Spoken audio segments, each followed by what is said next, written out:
Bike ধাক্কাকে ঘিরে হাওড়ায় উত্তেজনা, দুই বাইক আরোহীকে মারধরের অভিযোগ। হাওড়ার বাঁকড়া বটতলার ঘটনা।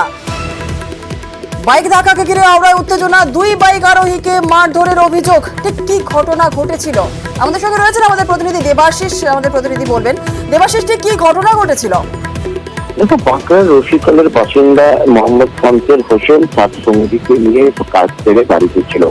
এই বাঁকড়া তঞ্জুরের বাঁকড়া এলাকা আছে, এই বটতলা এলাকায় বেশ কিছু যুবক সেখানে দাঁড়িয়ে থাকে এবং তাদের বাইকের ধাক্কা লাগে এবং পরবর্তীকালে তারা বাইক দাঁড় করিয়ে তাদের কাছ থেকে ক্ষমা চাইতে আছে। সেই বাইকে কেন তাদেরকে ধাক্কা মারা হয়েছে, এই জন্য দুই থেকে তিনজন এই যুবককে এরকম মারধর করা হয়।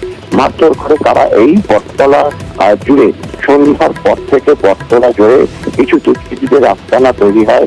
এই দুষ্কৃতীরা তারা রাতের অন্ধকারে সেখানে তাদের বিরুদ্ধে অভিযোগ ছিনতাই থেকে শুরু করে দাদাগিরি এমনকি তোলাবাজির অভিযোগ তোলে এবং এই যুবককে গাড়ি থেকে চাবি গাড়ির চাবি খুলে সেই চাবি দিয়ে এক যুবক শামীর হোসেন তার মাথায় একাধিক আঘাত করা হয়। রক্তাক্ত অবস্থায় লুটিয়ে পড়ে তাকে এই মুহূর্তে বাঁকড়ার একটি বেসরকারি হাসপাতাল সেখানে ভর্তি করা হয়েছে আশঙ্কাজনক অবস্থায়।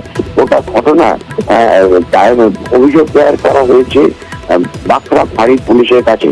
তবে পুলিশের বিরুদ্ধেও কিন্তু অভিযোগ হয়েছে এই যুবকরা বা এই দুষ্কৃতীরা তারা দিনের পর দিন এই দুষ্কৃতিকর্ম কাজকর্ম করলেও তাদের কিন্তু পুলিশ কোন রকম পুলিশ কোনো ব্যবস্থা নেয় না। এই অভিযোগ কিন্তু রয়েছে শামীর হোসেন সহ এলাকার মানুষজনদের। তবে এখনো পর্যন্ত এই ঘটনায় কাউকে গ্রেফতার করতে পারেনি ঢাকা ফাঁড়ির পুলিশ। ধন্যবাদ দেবাশিস। আমরা এদিক দিয়ে বাইক নিয়ে আসছিলাম, ওরা হালকা হাতে লেগে গেছে, আমরা সরিও বললাম, তাও ওরা মারপিট করলো আর মারতেছে। আর 3 দিন আগেও আমাদের এখানেরই হাই রোডেরই ছেলে 3টে ছেলেকে মেরেছে, সাবির, আকরাম আর সারবার। এরা সব বাপ বেটা মিলে মেরেছে, ওইখানে ছেলেগুলোও মেরেছে। রেস্তোরাঁয় থাপ্পড়ে ওসির ব্যাখ্যা তলব আদালতের। নিউটাউনের রেস্তোরাঁ মালিকে সোহমের থাপ্পড়ের ঘটনা। টেকনোসিটি থানার সিসি ক্যামেরা ফুটেজ সংরক্ষিত হয়নি জানালো রাজ্য। টেকনোসিটি থানার ওসি থেকে ব্যাখ্যা তলব। রেস্তোরাঁর মালিক, তাঁর স্ত্রী এবং ম্যানেজারকে রক্ষা কবচ। বিধাননগরের ডিসিকে ফের তদন্ত রিপোর্ট পেশের নির্দেশ বিচারপতি অমৃতা সিনহার। 31শে জুলাই এর মধ্যে অগ্রগতি রিপোর্ট পেশের নির্দেশ।